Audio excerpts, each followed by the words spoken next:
Shalom Bapak Ibu dan Saudara yang kasih Tuhan. Kita bertemu lagi di dalam ibadah dan doa menyambut turunnya Roh Kudus pada hari Minggu besok. Kita masih membaca dari Injil Yohanes pasal yang ke-17 ayat yang ke-20 sampai yang ke-26.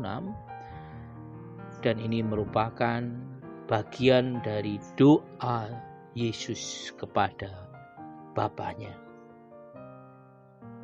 Dan kita akan belajar mengenai tema Roh Allah menjaga mental dan emosi yang baik melalui keluarga. Bapak Ibu dan Saudara yang kasih Tuhan, persoalan yang terjadi dalam pandemi COVID-19 dan setelah pandemi berakhir adalah persoalan emosi dan mental. 3 hari yang lalu saya berselisih paham alias bertengkar dengan istri. Dan sebab pertengkarannya urusan yang sangat sepele. Tidak keren, kurang seru, yaitu hanya sekedar urusan mandi. Hal yang sepele tapi bisa rame. Hal tersebut bisa terjadi karena dalam situasi pandemi seperti ini ada banyak persoalan-persoalan yang membuat emosi bisa labil.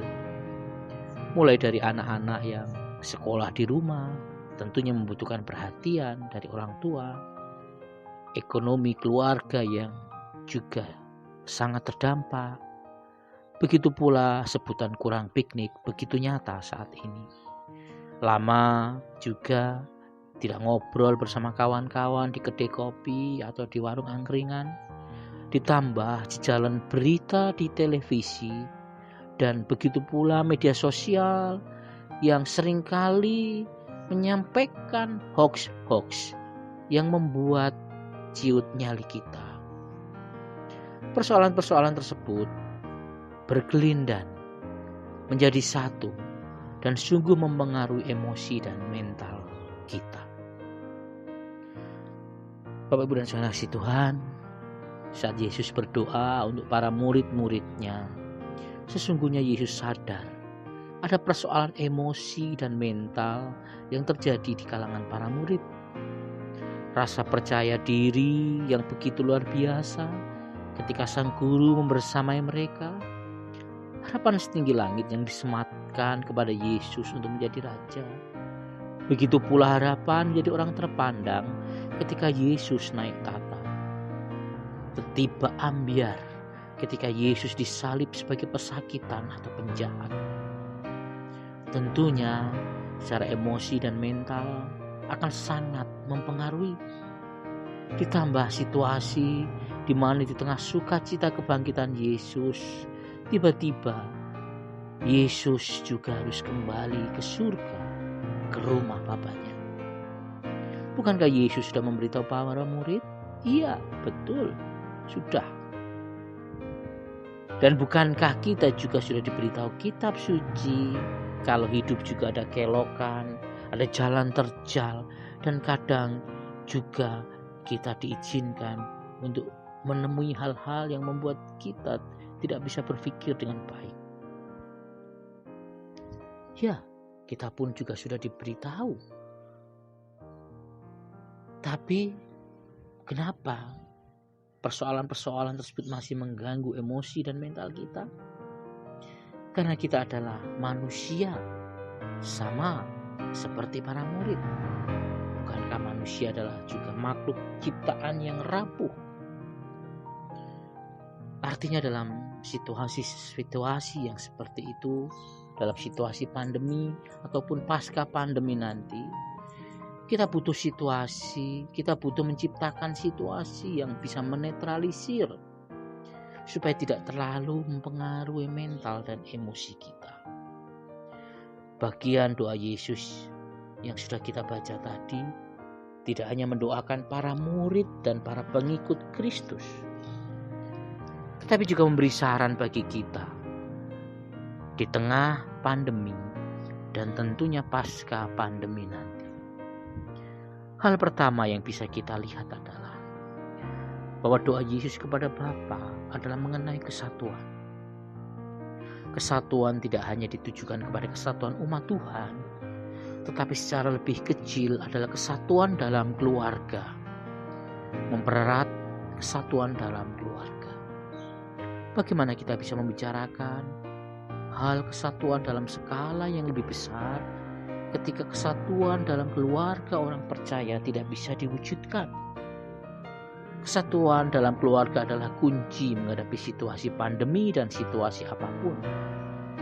Justru dalam momen pandemi seperti ini, kita bisa semakin mengenal anggota keluarga. Kesatuan dalam keluarga berarti tahu tugas dan peran kita masing-masing dalam keluarga. Lihatlah betapa Yesus Sang Putra tahu tugasnya dan perannya dalam dunia. Semua punya porsi dan saling melengkapi. Banyak keluarga yang tidak bisa bersatu karena salah satu dari anggotanya, entah suami, entah istri, atau bahkan anak, inginnya mendominasi. Jika salah satu mendominasi, maka suara dan peran anggota yang lain akan terabaikan.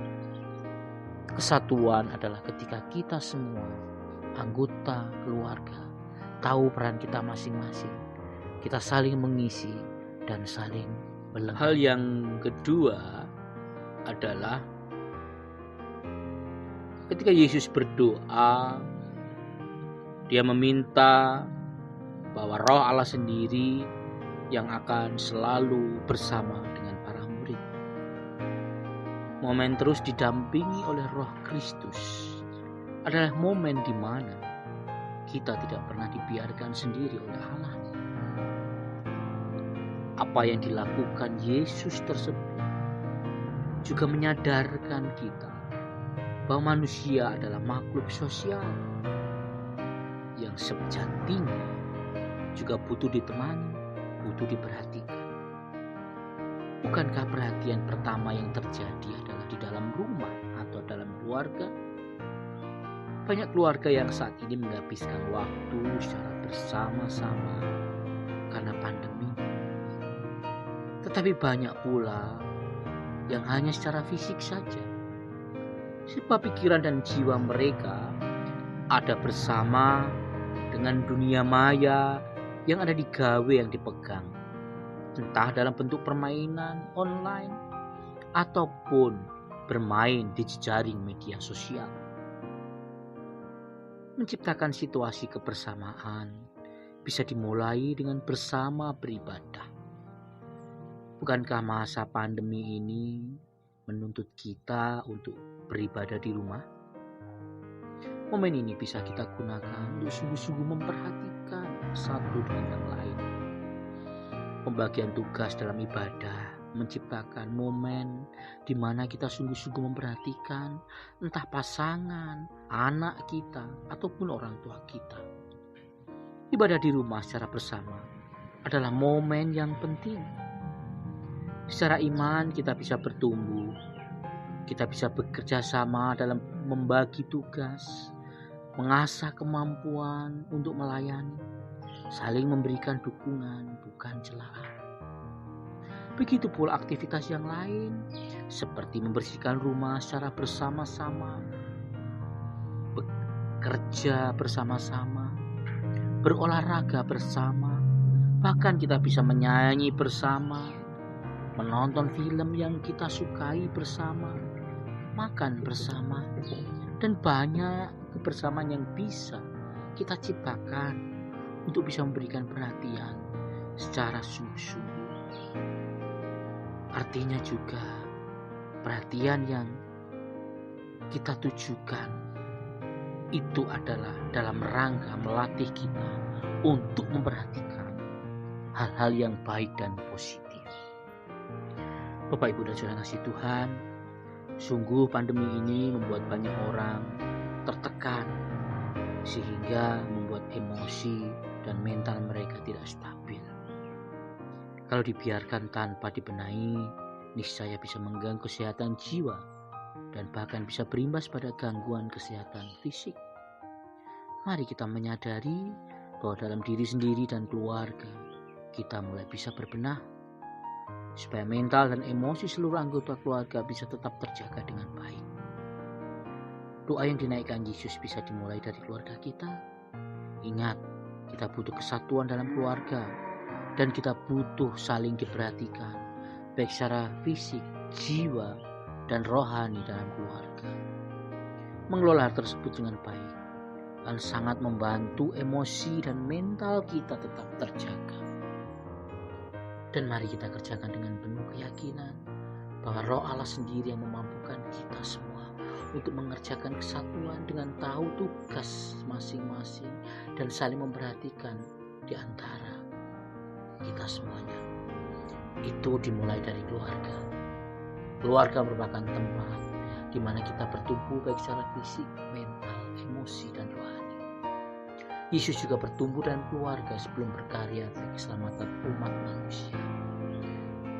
Mari di tengah pandemi dan di masa di mana kita akan bersama-sama merayakan Tuhan Yang Kudus, semakin menyadarkan kita bahwa keluarga adalah tempat di mana kita bisa bertumbuh bersama dengan baik. Kesadaran akan hal itu dan mengerjakan hal tersebut dengan sungguh-sungguh akan membuat emosi dan mental kita tetap terjaga dengan baik.